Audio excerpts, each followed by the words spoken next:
Hello students, आज हम विद्युत चुंबकीय तरंगों के मुक्त आकाश में समीकरण देखेंगे। यह मोस्टली एग्ज़ाम में पूछे जाने वाला क्वेश्चन है। 2011, 14, 16 में ये क्वेश्चन पूछा जाता है और बार बार पूछा जाता है। तो क्वेश्चन कुछ इस तरह से हैं।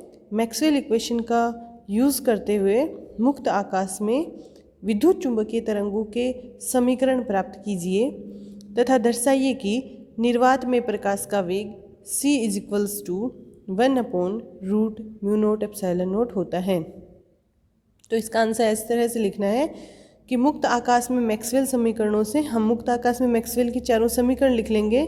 Del dot E vector is equals to 0 Maxwell के प्रथम समीकरण, del dot B vector is equals to 0 मुक्त आकाश में मैक्सवेल की दूसरी समीकरण, क्योंकि ये तो सभी में del dot B equals to 0 रहता है। और मैक्सवेल की तीसरी समीकरण है del cross E vector is equals to minus del B vector upon del T. और फोर्थ समीकरण है मैक्सवेल की del cross B vector is equals to μ0 J D vector. अब हम समीकरण 3 का यदि कर लें दोनों साइड में तो ये हो जाएगा del cross E is equals to minus del cross del B upon del T. अब देखिए इसकी लेफ्ट हैंड साइड में है डेल क्रॉस ई वेक्टर। इसको हम A vector cross B vector cross C vector से सॉल्व करें तो इसको लिख सकते हैं B vector A vector dot C vector minus C vector A vector dot B vector. तो हमारे पास लेफ्ट हैंड साइड में आ जाएगा del dot E vector minus del dot del E vector minus del upon del T del cross B vector. यहाँ पे left hand side में first term del dot E vector है, तो Maxwell के प्रथम समीकरण से डेल डॉट ई वेक्टर होता है 0, तो ये 0 हो जाएगा और हमारे पास आ जाएगा minus del two E vector is equals to minus del upon del T del cross B vector. अब देखिए यहाँ पर हमारे पास 4 नंबर इक्वेशन थी del cross B vector is equals to μ0 J D vector. और यहाँ पर देखिए हमारे पास इक्वेशन नंबर 5 में डेल क्रॉस बी वेक्टर है, इसकी वैल्यू पुट कर देंगे मैक्सवेल के चौथे समीकरण से तो हमारे पास आ जाएगा del two E vector is equals to plus में माइनस माइनस कैंसिल आउट हो चुके हैं del upon del T μ0 J D. यहाँ से आ जाएगा del two E vector is equals to μ0 del J D vector upon del T. और J D vector धारा घनत्व है, यहाँ पर विस्थापन धारा घनत्व है, तो इसे लिख देंगे del D vector upon del T. और डी वेक्टर होता है एप्सिलॉन नोट ई, तो ये हो जाएगा epsilon naught del E vector upon del T. तो यहाँ से हमारे पास इक्वेशन नंबर 6 आ जाती है del two E vector is equals to μ0 epsilon naught del two E vector upon del T square. अब हमारी समीकरण 4 थी del cross B vector is equals to μ0 J D vector, Maxwell की चौथी समीकरण थी। इसका अगर दोनों साइड कर लेंगे तो सेम वैसे ही जैसे हमने मैक्सवेल की तीसरी समीकरण का दोनों साइड कर लेके सॉल्व किया तो हमारे पास इक्वेशन नंबर 6 आई है, वैसे ही समीकरण 4 का भी दोनों साइड हम कर लेंगे। और कर लेने के बाद सेम वही स्टेप्स करते जाएंगे तो हमारे पास आ जाएगी equation number 7 minus del two B vector is equals to μ0 epsilon naught del upon del T del cross E vector. और इक्वेशन नंबर 3 से मैक्सवेल की तीसरी समीकरण से हम again del cross E vector को लिख देंगे minus del B upon del T. और हमारे पास 8 नंबर इक्वेशन आ जाएगी del two B vector is equals to μ0 epsilon naught del two B vector upon del T square. ऐसे ही हमारे पास मैक्सवेल की तीसरी समीकरण का दोनों साइड कर लेके चौथी समीकरण यूज करने पर हमारे पास इक्वेशन नंबर 6 आई थी del two E vector is equals to μ0 epsilon naught del two E vector upon del T square. तो इस तरह से हमें 6 नंबर और 8 नंबर इक्वेशन हैं वो निर्वात में विद्युत चुंबकीय क्षेत्रों ई वेक्टर व बी वेक्टर के लिए तरंग के अवकल समीकरण कहलाते हैं। उपरोक्त दोनों समीकरणों की तुलना तरंग गति के सामान्य अवकल समीकरण del two Y is equals to 1 upon V square del two Y upon del T square से करें तो यहाँ पर हमारे पास 1 अपॉन वी स्क्वायर आता है μ0 एप्सिलॉन नोट। यहाँ से अगर v निकालें तो हमारे पास v आ जाएगा 1 अपॉन रूट μ0 एप्सिलॉन नोट। ये हमसे क्वेश्चन में पूछा गया था कि तरंग गति से इसकी तुलना करके हमें इसका वेग निकालना था। यहाँ पर μ0 है 4 pi into 10⁻⁷ weber upon ampere into metre. Epsilon naught की वैल्यू आती है 8.85 इंटू 10⁻12 फेराडे अपॉन मीटर।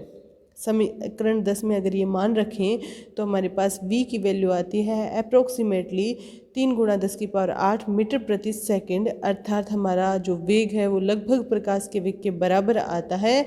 इसलिए c इज इक्वल्स टू हो जाता है 1/√μ0ε0, जो निर्वात में प्रकाश का वेग है।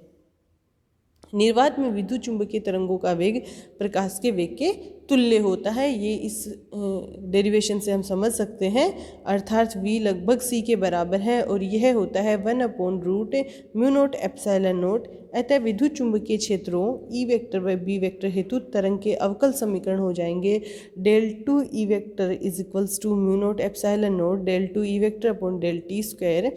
del 2 E वेक्टर ये हमारे पास है, तो यहाँ μ0ε0 को हम 1/c² लिख देंगे, तो हमारे पास समीकरण आ जाएगी del 2 E vector minus 1/c² del 2 E vector upon del t square is equals to 0।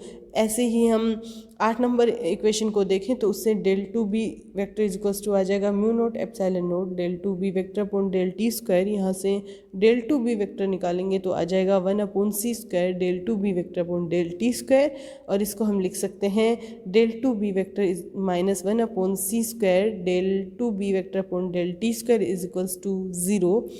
अतः इन समतल विद्युत चुंबकीय तरंगों का सामान्य हल करें तो यह एक द्विघात समीकरण है। इसको अगर हल करेंगे तो हमारे पास E वेक्टर जो कि R और T का फलन है आएगा E0 वेक्टर एक्सपोनेंशियल में e की power i k vector dot r vector minus omega t, और ऐसे ही हम B वेक्टर की भी वैल्यू लिख सकते हैं इस इक्वेशन का सामान्य हल।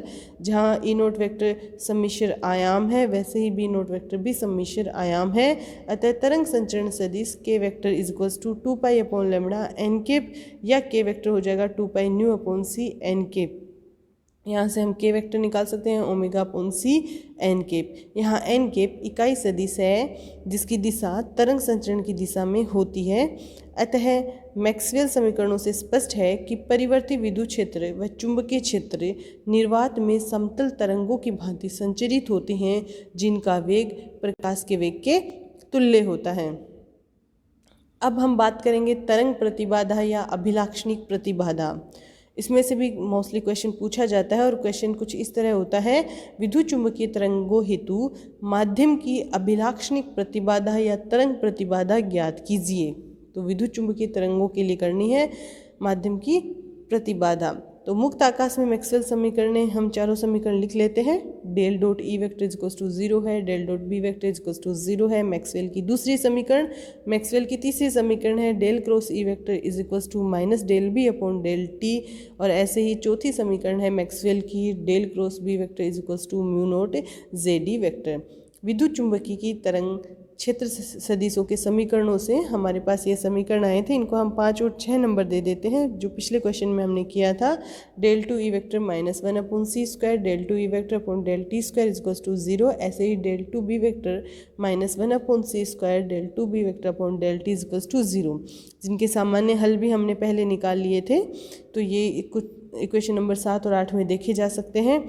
समीकरण 7 में मान समीकरण 3 में प्रतिस्थापित करें, मतलब जो हमारी समीकरण है 3 ये वाले del cross E vector is equals to minus del B upon del t।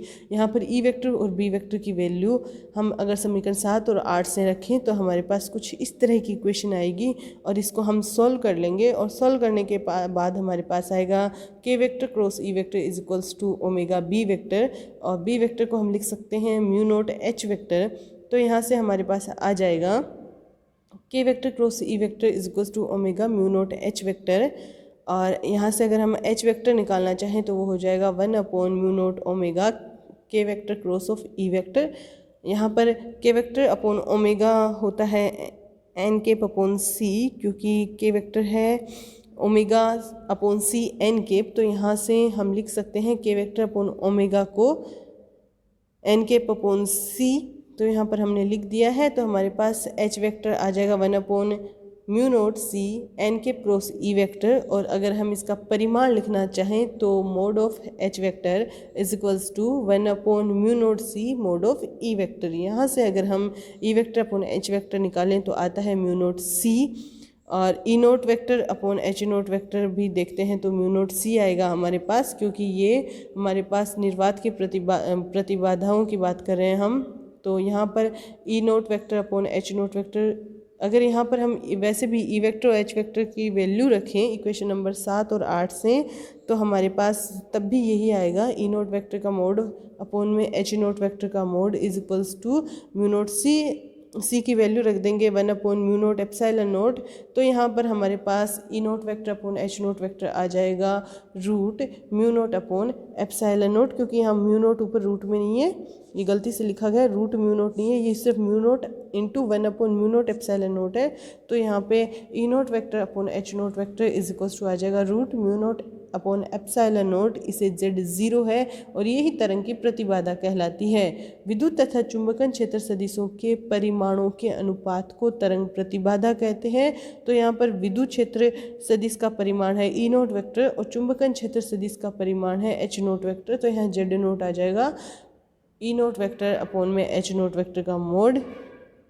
यहाँ पर इक्वेशन 9 और 10 से हम देख सकते हैं Z नोट किसके इक्वल है, root of mu naught epsilon naught. इस Z नोट को हम म्यू नोट सी भी लिख सकते हैं। यहाँ पर अगर हम म्यू नोट और एप्सिलॉन नोट की वैल्यू पुट करें तो Z नोट हमारे पास आता है 376.6 ओम। इस तरह से ई नोट वेक्टर और ई वेक्टर और एच वेक्टर के मोड हैं वो इक्वल होते हैं। ई नोट वेक्टर के मोड और एच नोट वेक्टर के मोड जो वास्तविक और धनात्मक मान है, अतः क्षेत्र सदिश ई वेक्टर तथा एच वेक्टर सदैव समान कला में उपस्थित होते हैं। तो ये हमारे 2 क्वेश्चन हुए जो कि एग्ज़ाम में मोस्टली पूछे जाते हैं।